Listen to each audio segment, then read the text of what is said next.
ใช่นี่พี่น้องเลยมันแบตยังบ่เต็มนะพี่น้องเนาะถ้าแบตมันเต็มนี่มันสิแจ้งกว่านี้อยู่1,000 กว่าบาทน้อยมันมาแจ้งนะกังเวนบ่1,000 กว่าบาทเว้ยต่อ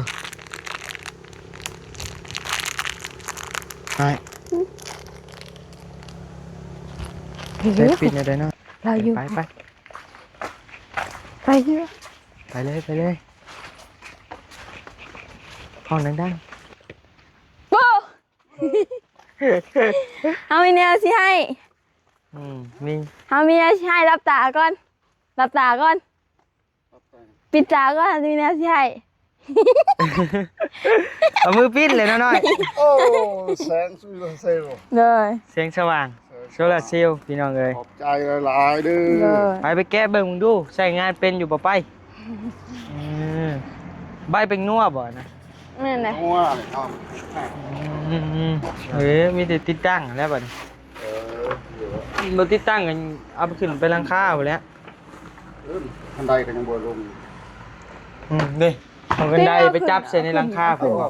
ไปใส่แต่แล้วเรื่องหลังคาเห็นอยู่บ่น่ะเห็นมันเป็นสไตล์นะทำไม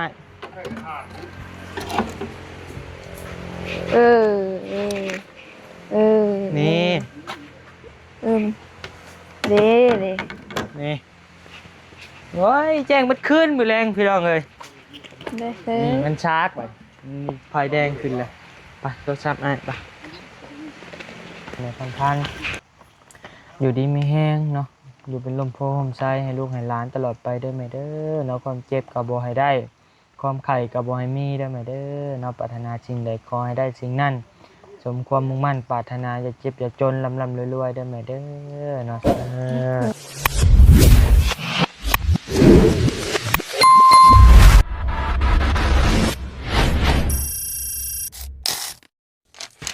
พี่น้องเลยพี่น้องเลยขอกราบทักทายสบายดีเด้อพี่น้องทักทายสบายดี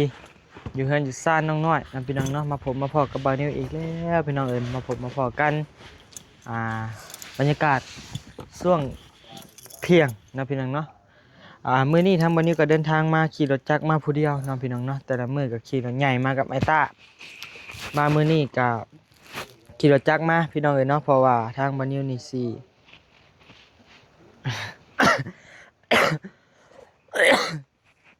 ิประหยัดงบพี่น้องเอ๋ยเนาะก็เลยว่าสิขี่รถจักรเอาบัดนี้นะพี่น้องเนาะสิประหยัดงบอยากได้โทรศัพท์เครื่องใหม่พี่น้องเอ๋ยเนาะสิโฮมเงินเอาโทรศัพท์เครื่องใหม่เพราะว่าคลิปวันนี้เสียมาถ่ายคลิปซ่องนี่แหละพี่น้องเอ๋ยเนาะ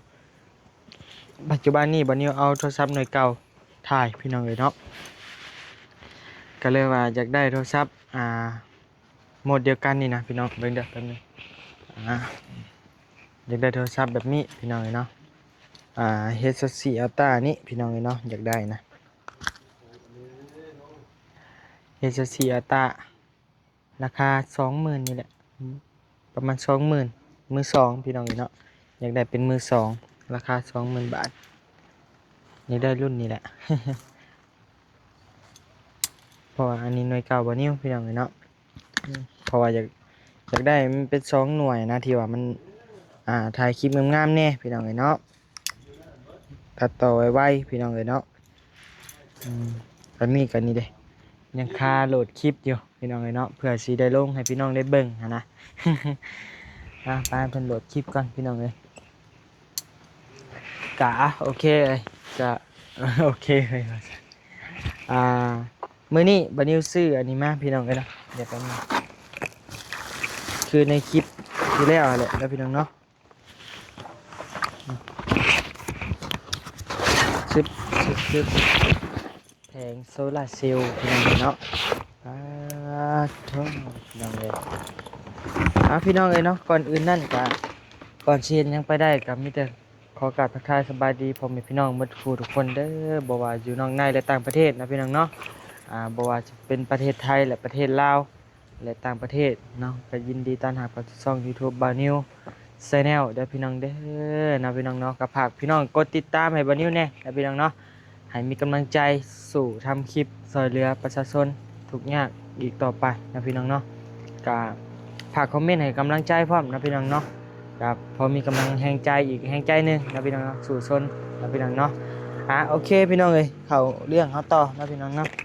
ก็อันนี้เป็นแผงโซลาร์เซลล์นะพี่น้องเนาะเป็นแผงโซลาร์เซลล์ที่บานิวไปซื้อเมื่อวานนี้พี่น้องเอ้ยนะในคลิปช่อง YouTube บานิวสายบุญ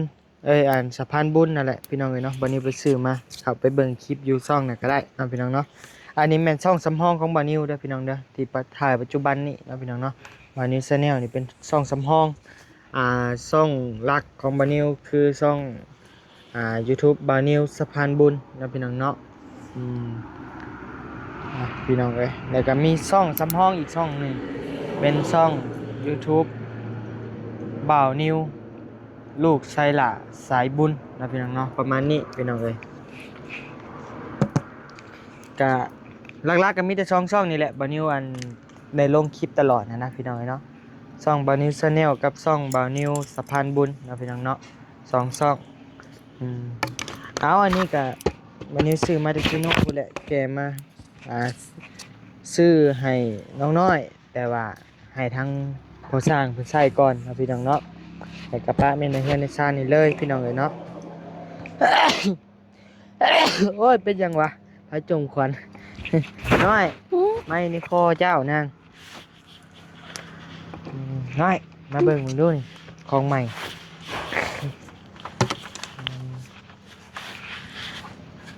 เบิ่งมาเบิ่งมาจับเบิ่งของใหม่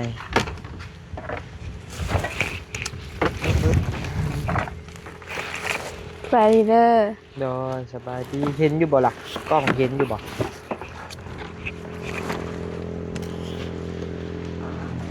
ขี่รถจักรมากพี่น้องก็เดินก็ได้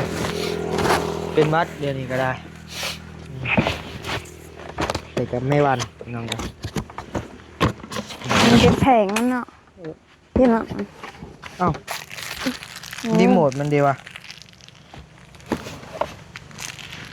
โอ้ดิตกหมกตก เดี๋ยว ใจหมดเล ถ่ายมัน ใช่นั่น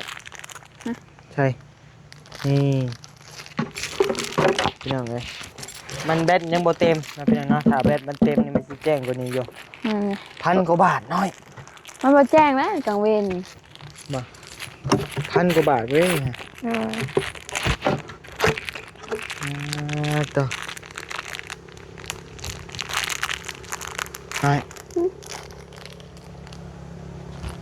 ใช้ปิดอะไรน้อย จะได้ โอ้นี่เด็ดปิดจะถือไปสไปพอปูจะได้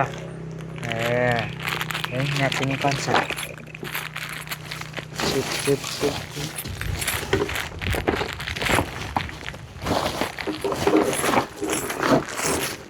พอปูมีแนวที่ให้วันปิดตาก่อนวันว่าแล้วบ่ให้แล้วมีแนวสาตัวซาพร้อมเนาะเห็นอยู่บ่วะใช่ก่อน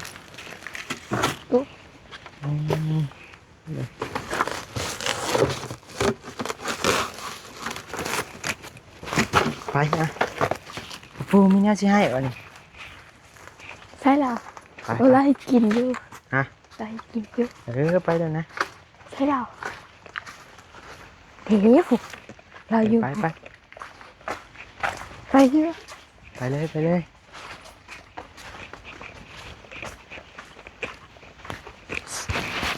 จวนเลยชุ่มไปห้องดัง โบ้เอามีแนวสิให้ มี เอามีแนวสิให้รับตาก่อนปิดตาก่อนมีแนวสิให้ เอามือปิดเลยน้อยไปขับไปไหนเช็ดพี่น้องเลย เซอร์ไพรส์วันนี้ซื้อนี่มาให้ เป็นยัง เปิดได้ไหม โอ้แสงสุดเซลล์ เลย เสียงสว่าง เออ โซลาร์เซลล์พี่น้องเอ้ย ขอบใจหลายๆเด้ เล อย ไปแก้เบิ่งมึงดูใช้งานเป็นอยู่บ่ไป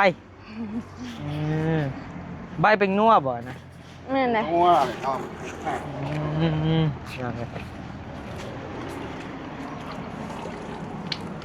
ไปแกะเบิ่ง ตกไก่ครับ ต้มไก่พี่น้องเลยไว้กินข้าวพี่แกะเบิ่งน้ำกันพี่ได้ตื่นแล้วบ่ ลูกเล็กกับพ่อ ใช่เอาแสงสว่างมาให้เลยนี่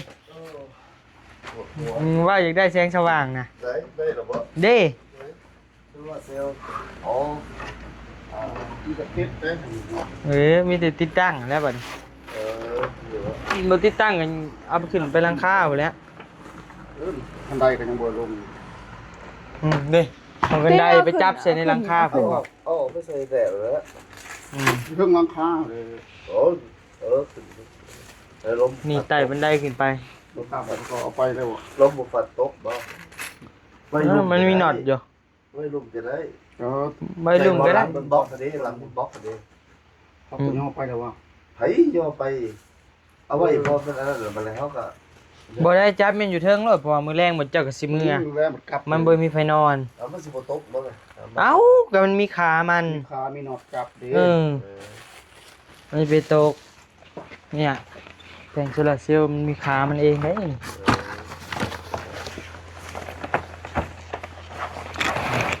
นี่น่ะเอาขามันจับใส่ไม้ไปแล้ว เล่นนอนมัน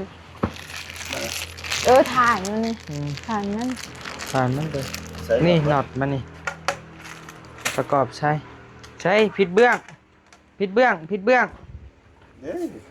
เออใช่ทึกไปใส่ยังทางนั้น อ๋อ เฮ้ย เอากระมุนมาก็ได้เอาก็เอาอ่อยลงก็ได้ มันสิไปได้สร้างวีซ่าเกิน ไม่ใช่สร้างวีซ่าพอดี ขึ้นหลายหลอดหลายอันแต่นี่บ่ บอสทานนะใส่แล้ว อันนี้มันพังผูกใส่พาเฮือนเดน็อตตัวนี้ใส่อยู่นี่นี่ใส่เนี่ยเขานี้นี่ นั่น เนี่ยเข้าไป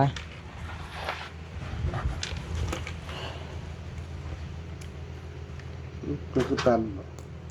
ใช้ตันเอาคือสอง ตันเลย บอคือสองเห็ แย น ก อ กัน ยู่ แยกกัน นี่เนี่ยเต็มพี่ไปนะ ได้ เนี่ยแต่เบื้องนั้นออกมาบัดนี้บอเออใครเป็นสั่งวะ แล้วแยกกัน นี่มันมีหูอยู่นี่ดิตกลงใครเป็นช่างวะน้อยตกลงใครเป็นช่าง มอง นี่ไม่ต้องเลยนี่สดใสเอาตัวนี้หันบันน่าจะกล้องไอ้เนี่ยเดี๋ยวอันประกอบ ประกอบกันได้ เห็นอยู่วะน้อย เห็น ใช่แหวนนะ ใส่แหวนบ่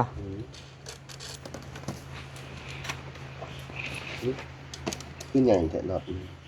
บ่เห็นน็อตมัน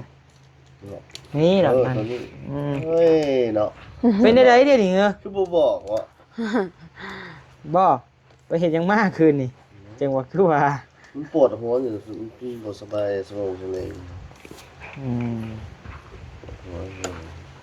ต้องไปเข้าไปแรงเขาเมื่อฮะช่วยเหลือช่วยงานเป็นเรื่องเป็น อื งาน มแปลว่ามือแรกนี่สร้างสิเมื่อเนาะ แม่น อืมแล้วมืออื่นมาบ่หรือมือฮื้อมา จังหวะนี้แหละถามกัน อืม สิว่ากันว่ายังไงแล้วเพิ่นอยากอยู่เขาไปเบิ่งไก่เบิ่งก้าเพิ่นแน่เออ แล้วแต่เมื่อ2-3มื้อก็มาพักผ่อน สัก2มื้อ 2มื้อก็มาไปขึ้นไปติดบัดนี้เจ้าบ่สิขึ้นได้บ่เจ็บหัวน่ะได้บ่ ไปได้เบิ่งกัน เจ้าสิเอาหยังล่ะหันมันน่ะ มานี่ขึ้นบ่ได้แล้วปวดหัวเลยขึ้นเลยขึ้นบ่ได้ ไผสิขึ้น ให้บ่าวนิ้วตัวจ่อยเด้ขึ้น บอกแล้วเรา อู้ยบ่ยามันหักบ่ หาน็อตก่อน หาหนอดก่อน จับเจอบันไหนนี่บอก จับใส่ปันหลอกปันล้มจับกับหนอดยึดนี่แหละ นี่อันจะยิงไอ้สวรรค์ ผมนี่แหละ แม่ ตะปูเกี่ยวนั่นก็ได้นะตะปูตอกก็ได้นะตอ ตะ ก ปูก็ได้ ตอกผับใช่ไหมฮะเอากดตีกับตะปูนะ อ๋อตะปูต่อเขา เออ ต้องมีบ่ต้องมีบ่ หรือเอาอันมา ต้น ดูดิต้อง เรื่อง สา มากคนบ่จำตอกด้วยเลย กับเครื่องมาเจ้าเด้ช่ะก็แล้วแต่หมดเจ้า หมู่บ้านแฮะเนาะเสื่อม เครื่องก็มีแต่เอาผ้าบัดมาใส่แล้วก็ฮุบใส่เดียวกันแล้วก็จุ่มไว้ เอาชาติชื่อ เอาเตียงชนกัน แล้วนะ แล้วก็พับแล้วก็พับปุ๊บ ก็ได้คือกันเด้ เอาขึ้นเลยบ่ต้น บ่แล้ว บ่ถึงอะไรวะ คะแนนอยากติดตั้งเมียนก็แห้งดีแล้วมันจังสบาย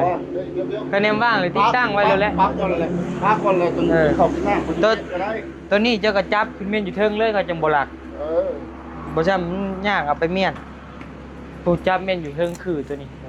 ใช่ทั้งตรงกลางก็ได้ จับให้มันเยียงเห็นซองห้องมันจะนอนนี่มันจะสบายถอดก่อนถ้าจังเสียนั่นง่ายอันนี้มากออกก่อน ตะปู ตอกแต่ขามันก่อน ตอกตัวไหนเอาตอกอันนี้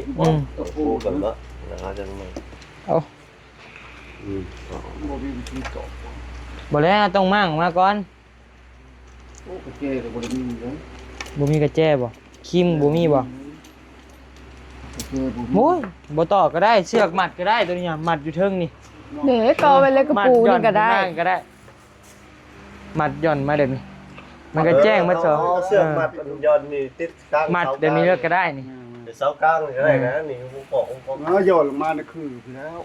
แล้วก็ตัวนี้ก็บ่ยากนะติดตั้ง เสียบ ไม่ได้เสียมันถึกหลอกกัน ปั๊บ ปั๊บเข้าไปนี่ก็แล้วแหละ แล้วก็หุ่งเลยเนาะ นี่ มี ชายมันจะมัดชายมัน มีแต่เจ้าต้องไปตอกตัวนี้อยู่เทิงก่อนให้มันแล้วก่อน แล้วตัวที่ต่อกับปู ตัวนี้เอาไปฉากก่อนตัวนี้ เอาออกเนาะ บ่เว้าแล้วเสียไปฉากเห็นบ่มันถึกแดดมันกระพริบเลย เอาฝนตกอยู่ครับ กระยามันแล้วมันกันได้ ถึงแดดถึงพ้นมาได้แล้ว โอ้ยได้หมดมันเป็นสไตล์มันตัวซ้ำอ้าย เออเออเออ นี่ เด้เด้ นี่โอ้ยแจ้งมันขึ้นมือแรงพี่น้องเอ้ย เด้เด้ นี่มันชาร์กไปมีไฟแดงขึ้นเลยไปตัวซ้ำอ้ายไปใครโทรมาแฟนใครโทรมา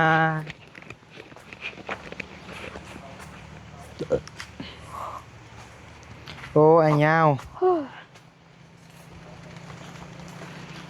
ไอ้ยาวโทรมาว่าดูหน่อย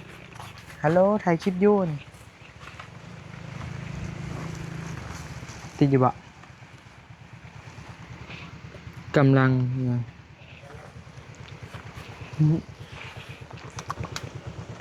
ติดไหมบ่ติดโทรไม่มันยังติด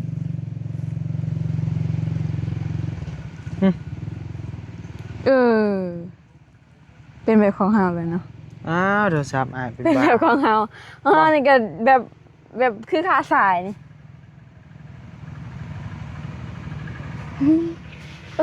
ขอ เอาแล้วเป็นคือกันหน่อย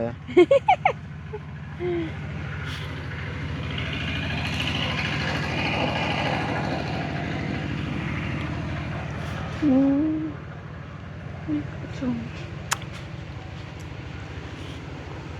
รีเซ็ตเครื่อง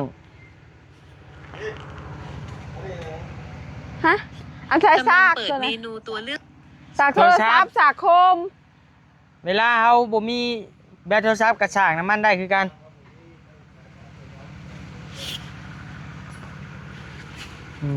โทรศัพท์หน่อยเก่ากับสิตายเลยหน่อยถ้าไปนั่งบนเก่าเฮากันมาขอบมกขอบใจแม่เพิ่นก่อนยังบ่ได้ซื้อมุ้งมาอยู่บัดนี้ก็ได้ผู้คิดไปนั่งแจ้ผู้เพราะว่าบัดนี้นี่มีแต่การขี้ลืมเมื่อยน้ำเลอะเมื่อยน้ำตัวเอง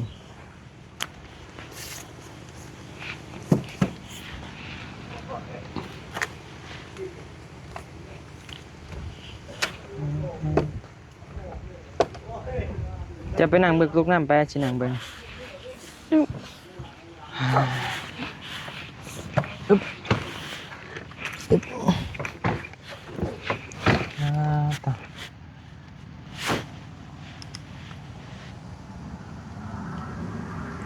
ฝนตก เบ็ดไหนก็หมดไวเหรอวะ เม็ดเสื่อมบ่ เดี๋ยวโทรหาบัญญาก่อนยันเพิ่นมีเวียกพี่น้องเนาะ ญาติเพิ่นโทรถามจ้ะ เด้ติดเลย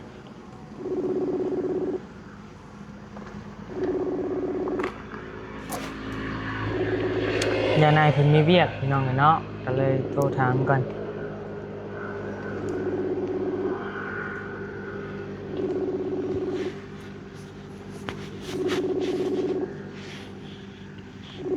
บ่ฮับฮัลโหลโดย ไปเนาะ อยู่ไส อยู่เฮือนนางน้อย กำลังไป ไปพูดแหละ โดยเจ้าฮอดใช้แหละ ไปยังบ่ได้ไปส่งจัดการเดียว อ๋อโดยเฮาน่ะบ่ได้ไปส่งจากการน่ะคือหัวแหละ ไปกับไผน่ะ มาผู้เดียวไอ้ขี่รถจักรมา แค่ให้คณะจัดการ โดยส่งกันแล้วมาบ่ ทางเมืองก่อนเบิ่งบนทางภาคบนก็บ่ตกใจจังซี่เนาะเลย อืมโดยอยู่นี่ก็หยิบคือกัน ตกหลายมื้อ โดย แล้ว เป็นยังไงคิดว่ามีหยัง ฝนขี้ตกแห้งแล้วค่ะผู้ ย่านอยู่อยู่ มันคืม ทางเนาะ มันคืมทางหัวได้แห้ง ทางนี้รถเอ้าซ้ายมือแรงไอ้เมือผ่ากันพ้นน่ะมีแต่เชื้อบ่มีชงเปียกจังไดก็อายนะ ที่ซื้อทหารค่านี่ มีใช่บ่ มี ตัวมันมีส่งเลยนะส่งต่างหากเสียต่างหากนะ แม่น่ะมี อยู่ทางใด ทหารนี่ได้มีเว้ย บ่ ไม่ถามเลย จังได้กับมีแต่ขอมขอบใจเพิ่นเนาะเรื่องไฟโซลาร์เซลล์พี่น้องเอ้ยเนาะกะทั้งแม่พรพันธ์คือเก่าเนาะเพิ่นเป็นแม่ฮักทางบ่าวนิวนี่แหละพี่น้องเอ้ยเนาะจากฝั่งไทยพี่น้องเอ้ยเนาะกะมีแต่ให้ทั้งน้องน้อยขอมขอบใจเพิ่นเนาะเพิ่นกะไฟโซลาร์เซลล์นี่ซื้อมาให้เจ้าเด้อแต่ว่าให้พ่อให้ใช้ก่อนเพิ่นว่าหั่นนะ โดย บัดพอไอ้แล้วเวียกแล้วงานเพราะว่ามันแล้วก็เป็นเดือนพุ่นนะ โดย แล้วเวียงแล้วงานจังเจ้าก็เอาใส่แม่ในเฮือนนี่เลยเพราะว่าเฮือนนี่ก็ยังบ่มีไฟเด้ โดย จังได๋ก็ขอขอบใจเพิ่นเนาะให้เพิ่นอยู่ดีมีแฮง ขอขอบใจมีพรพันธ์หลายๆเด้อขอให้แม่อยู่ดีมีแห้งความเจ็บบ่ให้ได้ความไข้บ่ให้มีปรารถนาสิ่งใดขอให้ได้สิ่งนั้นสมความมุ่งมั่นปรารถนาอย่าเจ็บอย่าจนลำรวยๆเด้อแม่เด้อสาธุ ดูส่วนบัดนี้ก็ขอขอบใจเด้อเนาะทั้งแม่พรพันธ์ขอให้แม่พรพันธ์อยู่ดีมีแฮงเนาะอยู่เป็นลมโพลมไส้ให้ลูกให้หลานตลอดไปเด้อแม่เด้อเนาะความเจ็บก็บ่ให้ได้ความไข้ก็บ่ให้มีเด้อแม่เด้อเนาะปรารถนาสิ่งใดขอให้ได้สิ่งนั้นสมความมุ่งมั่นปรารถนาอย่าเจ็บอย่าจนลำรวยๆเด้อแม่เด้อเนาะสาธุจังใดกะสำหรับคลิปนี้ทางบันนี้ก็สิขอตัวลำลาก่อนนะพี่น้องเนาะจังใดก็จังพอกันใหม่ในคลิปหน้าสำหรับคลิปนี้ลาไปก่อนแล้วสบายดีบ๊ายบาย